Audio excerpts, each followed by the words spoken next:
अस्सलाम वालेकुम, मैं हूं अयाज बिरोही। बिलाखिर आज पुलिस की जानिब से एमएलओ की जो दरख्वास्त से जो मुस्तरद की गई थी उसके खिलाफ अपील जो है वो दायर की गई है। आज दलाइल जो हैं वो अदालत में हुए, 2 घंटे से ज़ायद जो हैं ये दलाइल चले हैं। अंदर की खबर जो है वो शाहिद हुसैन लेकर आए हैं। ये खबर के हवाले से शाहिद हुसैन से मालूम करेंगे कि अंदर की खबर क्या है और इन दलाइल में क्या क्या हुआ और पुलिस ने क्यों जो है वो अदालत में अपील में गए हैं और उसमें क्या मौक़िफ़ इख्तियार किया है। शायद भाई, पहले दरख्वास्त मुस्तरद हो गई थी पुलिस की, आज फिर से जो है वो अपील में गई है पुलिस और एमएलओ के हवाले से दलाइल भी हुए हैं। क्या हुआ है उसमें, अंदर की खबर क्या है आपके पास? देखिए, सबसे बड़ी और अहम चीज़ ये है कि आज तफ्तीशी अफसर ने एक ऐसा मुतालबा किया है जिसका मैं समझता हूँ कि पूरा पाकिस्तान इस चीज़ को अप्रिशिएट भी करेगा और पूरा पाकिस्तान ये चाहता भी है कि वाकई शफाफ तरीके से और बड़े पैमाने पर तहकीकात होनी चाहिए। ठीक है, उसमें जो है कमरा अदालत में जिस तरह आज एडीजे के पास जो जुडिशल मजिस्ट्रेट के ऑर्डर के खिलाफ दरख्वास्त दायर की गई थी, उसमें उन्होंने मौक़िफ़ इख्तियार किया जिब्रान नासिर साहब ने कि देखें जी, एमएलओ जो है वो बहुत ज़्यादा ज़रूरी है। एमएलओ बच्ची का होगा तभी तो जुर्म की नोयत का अंदाज़ा होगा ना। जैसे कहा जा रहा है जी अगवा की दफ़ात जो निकाल ली गई हैं, तो अगवा की दफ़ा उसमें शामिल है, लेकिन अगवा की नोयत अलग अलग होती है। ये बात भी तो आपको समझनी पड़ेगी। यानी कि एक सिंपल अगवा है और एक बदफेली की नज़र से नीयत से आप अगवा करते हैं, उसकी दफ़ात अलग होती हैं। और इस तरह मुख्तलिफ जो अगवा के जो कंडीशंस हैं उसकी अलग अलग दफ़ात होती हैं। यानी कि एक अगवा की सज़ा जो है वो 7 साल है, दूसरी अगवा जो एक संगीन जुर्म है उसकी सज़ा जो है वो 14 साल है। तो इस तरह अलग अलग चीज़ें थी। अच्छा, तो ये एमएलओ जब हो जाएगा तो वो चीज़ साबित हो जाएगी, वाज़ेह हो जाएगी कि हाँ वाकई ये जो जुर्म बनता है, जो एक पुलिस की तहकीकात में या प्रोग्रेस रिपोर्ट हैं, या उसके बाद फिर आप ये भी कह सकते हैं कि जो चालान है उसमें रुकावट बन रहा है, क्या एमएलओ का ना होना है। अच्छा, पुलिस ने पहले खुद दरख्वास्त दी, उसके बाद फिर आप लोग कह रहे हैं या जज साहब ने भी उसमें ये चीज़ रखी थी कि देखें जी ये मामला जो है उसमें ख़ास तौर पर ये जो मामला है ये बच्ची की शर्मिंदगी के लिए या ख़ानदान के लिए शर्मिंदगी का सबब बन सकता है। मामला ये है कि एक जुर्म हुआ है, अब उस जुर्म की सज़ा होगी ना, और सज़ा किस तरह होगी जब उसकी जुर्म की तमाम शवाहिद या जो भी रिकॉर्ड है वो जब तक हासिल नहीं किया जाएगा, जब तक उस जुर्म की उस नौयत से या उस हिसाब से सज़ा नहीं होगी। आज जिस तरह जो वकला पेश हुए उसमें प्रोसिक्यूशन की जानिब से तफ्तीशी अफसर भी आए, जो सईद रिंद साहब है, इसके अलावा जीएम फारूकी आज एडवोकेट आए थे मुल्ज़िम की तरफ से। अच्छा, अदालत ने पहले उनसे पूछा और ख़ासतौर पर जो अदालत की जो एक समझ लें कि एक एतराज़ था या उनके एक मौक़िफ़ था अदालत का कि देखिए जी ये जो मजिस्ट्रेट साहब हैं, मजिस्ट्रेट के ऑर्डर के बाद ये जो उनके ऑर्डर के खिलाफ जो अपील दायर करते हैं वो एडीजे के पास नहीं होगी, यानी कि डिस्ट्रिक्ट एंड सेशन जज के पास नहीं होगी, यकीनी तौर पर हाई कोर्ट जा सकती है। अच्छा, लेकिन अदालत को कन्विंस किया गया, अदालत को जिब्रान नासिर साहब की तरफ से भी दलाइल में बताया गया कि देखिए जी ये आपका ही इख्तियार है, आप इस दरख्वास्त को सुन सकते हैं। और उसके बाद फिर जो मुल्ज़िम के वकील हैं जीएम फारूकी साहब, उनकी जानिब से भी अदालत को बार बार ये बताया गया कि देखिए जी बिल्कुल आप सुन सकते हैं 2 दफ़ा 3 दफ़ा। अच्छा, तीसरे से चौथी दफ़ा जब अदालत ने उनसे पूछा, मुख्तलिफ जैसे 1-2 घंटे तवील तरीन दलाइल हुए हैं, मतलब खुद आप ये देखें कि जिब्रान नासिर, मैं अक्सर कहते हैं कि यार पता नहीं क्यों तारीफ़ करते हो, मामला ये है कि जो तारीफ़ के काबिल है भाई वो तारीफ़ ही की जाएगी, वरना जान छुड़ाने वाले काम अगर बहुत सारे लोग करते हैं ऐसे इस तरह तवील तरीन दलाइल जो है ना, ये तो समझ लो कि मतलब एक मुद्दई के लिए या एक जुर्म के लिए तो ठीक है बड़ी है, ये बड़ी दरख्वास्त थी, लेकिन एक छोटी सी दरख्वास्त या छोटी मामूली मामलात के लिए भी इतनी इस हद तक बड़े बड़े दलाइल नहीं होते। लेकिन उन्होंने पूरे शवाहिद के साथ ये केस अपना बेल करने की कोशिश की। बिल्कुल, ये केस डेट हो चुका था, जिब्रान नासिर ने इसको उठाया और आज भी लचक हमें नज़र आ रही थी, वही जिब्रान नासिर शुरू से जैसे केस को उठाया था, आज फिर से वो एक मुजाहरा कर रहे थे। बिल्कुल। अच्छा, तो उसमें जो है ना मतलब फिर तीसरी चौथी दफ़ा जज साहब ने उनसे पूछा मुल्ज़िम के वकील से, तो कि क्या ये हमारे पास, यानी कि जिन जज साहब के सामने ये केस पुटअप किया गया था, क्या ये उनका इख्तियार है? तो उस वक्त उन्होंने कहा कि नहीं सर, ये तो हाई कोर्ट में केस जा सकता है, ये तो आपके यहाँ नहीं हो सकती इसकी समाअत। तो फिर जज साहब ने उनके जो चलें, जज साहब कहते हैं जी आपका एतराज़ आ गया। कहने का मकसद ये है कि अदालत जो ओवरऑल, जो मैं अगर मजमूई आपको बात बताऊँ कि अदालत का वैसे ये मौक़िफ़ लग रहा था कि हाँ MLO तो होना बहुत ज़्यादा ज़रूरी है, लेकिन इस दरख्वास्त की समाअत हमारे पास जो है वो ज़रूरी मतलब नहीं हो सकती। ये जैसे दायरा इख्तियार होता है, यानी कि समाअत का दायरा इख्तियार नहीं है। अच्छा, तो लेकिन जिब्रान नासिर साहब ने मुतमईन किया, उसके बाद फिर जो तफ्तीशी अफसर हैं वो भी चाहते हैं MLO होना चाहिए, और उसके बाद बरखास्त पर प्रोसिक्यूशन सरकार की जो पैरवी करती है या सरकार की जो नुमाइंदगी करती है, उन्होंने भी कहा कि बिल्कुल हाँ MLO होना चाहिए। अच्छा, उसमें ज़ाहिर है जब MLO हो जाएगा तो आपको पता है वो सारी चीज़ें होंगी। अच्छा, इसमें एक अदालत ने उनसे पूछा कि आपने जो 375 जो अगवा की दफ़ा है, इसमें सईद रिंद साहब से पूछा कि आपने क्यों लगाई है, तो उसमें उन्होंने कहा कि ये मैंने नहीं लगाई, ये शौकत शाहनी साहब ने लगाई थी। हालांकि शौकत शाहनी साहब, आपको याद है कि वो 20 तारीख को ही 20 जुलाई को उनको हटाने का ऑर्डर आ गया था, और उसके बाद फिर जो प्रोग्रेस रिपोर्ट जिसमें 375 लगाई गई है, उसमें जो है वो ये 28 तारीख को पेश की गई है। तो मतलब ये नई प्रोग्रेस रिपोर्ट इनके साइन के साथ जमा हुई है, तो मतलब ये पता नहीं अब किसको गुमराह करने की कोशिश कर रहे थे। ज़ाहिर है अब इस नुक्ते पे भी जिब्रान साहब ने उनको अदालत को दलाइल दिए और उनको मुतमईन किया। अच्छा, अब आप सोच रहे होंगे यार बड़ी खबर क्या है? बड़ी खबर पता है क्या है? इस पे तो इंशाल्लाह कल ऑर्डर आएगा जो MLO से मुताल्लिक है।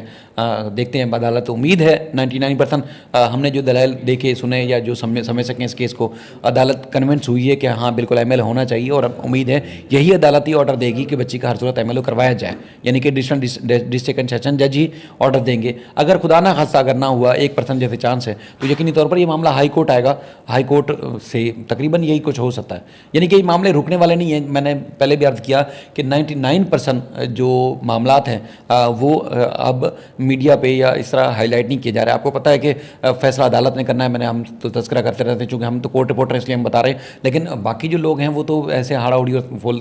तमाशा लगा होता है। तो तफ्तीशी अफसर ने एक मौके पर अदालत से इस्तदा की, रिक्वेस्ट की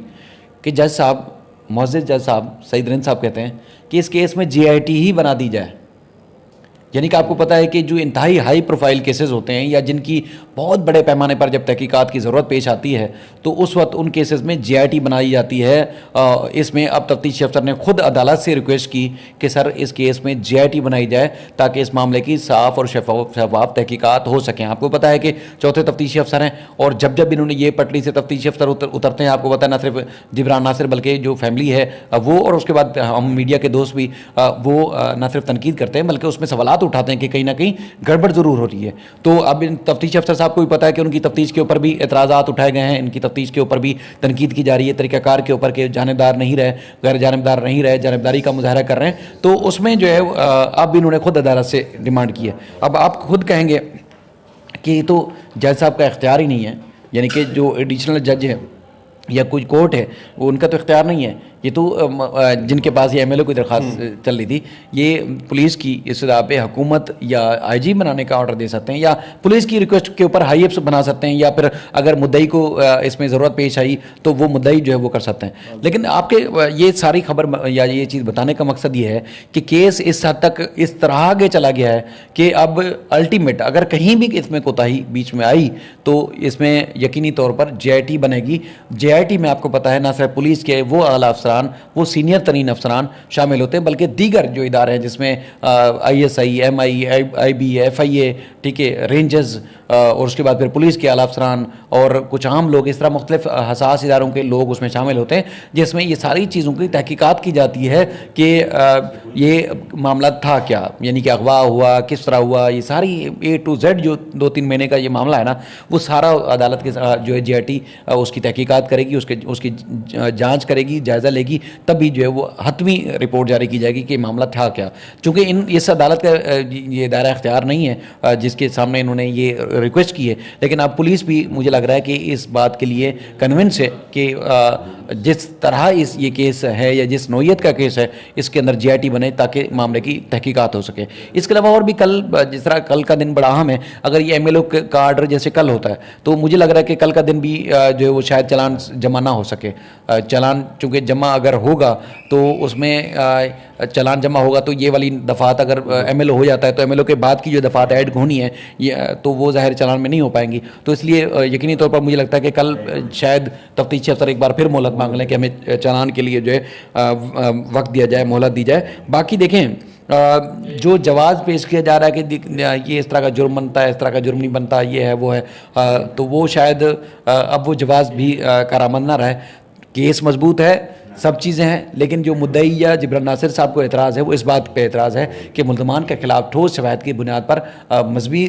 मज़ीद जो दफ़ात हैं वो लगाई जानी चाहिए। लेकिन पुलिस जो है वो बज़िद है कि एक तो MLO नहीं करवाने के बाद जो उनकी समझ लें कि उनकी मर्ज़ी, दूसरा ये कि किसी न किसी तरीके से मुल्ज़िम बच जाए जिसकी बेल भी हो जाए और अगर जुर्म साबित होता है तो उसके बाद उसकी सज़ा भी जो है वो कम से कम हो। अच्छा, एक यहाँ पे मेरा ये सवाल है कि 3 फरीक जाते हैं, उसमें पुलिस हो गई, मुद्दई मुकदमा हो गया, उनके वकील हो गए, वो चाहते हैं कि इस केस में जो है वो MLO किया जाए बच्ची का, तो मुल्ज़मान क्यों नहीं चाहते? उनको क्या खौफ है इस MLO से? देखें, खौफ तो क्लियर है, खौफ तो ये है कि उनको वो मज़ीद बेनकाब होंगे और मज़ीद उनको उस सज़ा से और उस चीज़ से गुजरना पड़ेगा जिसका उनको खौफ है कि वो मज़ीद दफ़ात ऐड होंगी तो ज़ाहिर उनकी ज़मानत नहीं होगी। अभी तो जैसे 17 अगस्त तक बुरी ज़मानत पर हैं, दलाइल होंगे नई दफ़ात के साथ, यानी कि एक ज़ोर ज़बरदस्ती करना, बदफेली करना, इस तरह के जो कमसन बच्चे को उसकी दफ़ात और उसका जुर्म की हसासियत और ज़्यादा संगीन जुर्म जो हमारे ताज़ीरात पाकिस्तान है उसके हिसाब से आता है, तो इसलिए वो उनको खौफ है कि MLO हो गया तो मजीद फंस जाएंगे। तो MLO ना हो तो उसके बाद ना सिर्फ वो अभी उनकी बचत हो जाएगी बल्कि जब केस का ट्रायल भी चलेगा तो उसमें भी वो संगीन सज़ा से बचने के उनके ज़्यादा इम्कान होंगे। तो इसलिए वो चाह रहे हैं कि MLO जो है ना हो। बाकी एक दो और भी चीज़ें हैं, ख़ास तौर पर बहुत सारे लोग कह रहे हैं कि देखें जी मुख्तलिफ जो गिरोहबंदी हुई है सहाफ़ियों में या यूट्यूबर्स में, उसमें बड़ा मतलब एक चीज़ वाज़ेह है कि देखिए गिरोहबंदी मेरे ख्याल में सहाफ़ियों में शायद हो, हर किसी का नुक्ता नज़र होता है, वैसे कराची में इस तरह की गिरोहबंदी नहीं है। लेकिन जहाँ हम देखते हैं जिब्रान नासिर ने, अगर जिब्रान नासिर की ज़ात के ऊपर तनकीद भी की गई तो उन्होंने जो है वो किसी भी फोरम पर ना सहाफ़ियों के खिलाफ ना ही उन यूट्यूबर्स के खिलाफ कोई कार्रवाई की है। मेरी कुछ देर पहले भी उनसे बात हुई थी, वो कहते हैं जो भी कुछ होगा सिर्फ अदालती फोरम से होगा, अदालत से होगा। मैंने ना किसी के खिलाफ कोई कार्रवाई दी, सिर्फ और सिर्फ मैंने जो हमारी जो Sindh high court bar association थी, सिर्फ वहाँ अदालत में पेशी के दौरान अपनी प्रोटेक्शन या उनकी एक सही तरीके से मैं वहाँ अदालतों में हूँ और अपनी कार्रवाई करूँ, मतलब कार्रवाई से मुराद ये है कि दलाइल दूँ, पेश हूँ और चला जाऊँ, यहाँ पर मुझे कोई चीज़ ना हो। इसलिए मैंने सिर्फ वहाँ Sindh high court bar association में दरख्वास्त दी थी। इसके अलावा किसी फोरम में ना मैंने किसी के खिलाफ कोई कार्रवाई करनी है और ना ही करूँगा, और ना ही मेरे पास इतना टाइम है कि मैं इन चीज़ों का लोगों को जवाब देता फिरूँ। बहुत शुक्रिया शाहिद भाई। अंदर की खबर ये थी कि आज पुलिस ने जो तफ्तीशी अफसर ने उन्होंने अदालत से इस्तदा की है इस केस में जो है वो JIT बनाई जाए, और JIT का आपको पता होता है JIT में पहले भी JITs बन चुकी हैं और इसमें हाई लेवल पे जो है इन्वेस्टिगेशन होती है। इसी से खबर के साथ हमें इजाज़त दीजिए, फिर मिलेंगे किसी और खबर के साथ। अल्लाह हाफ़िज़।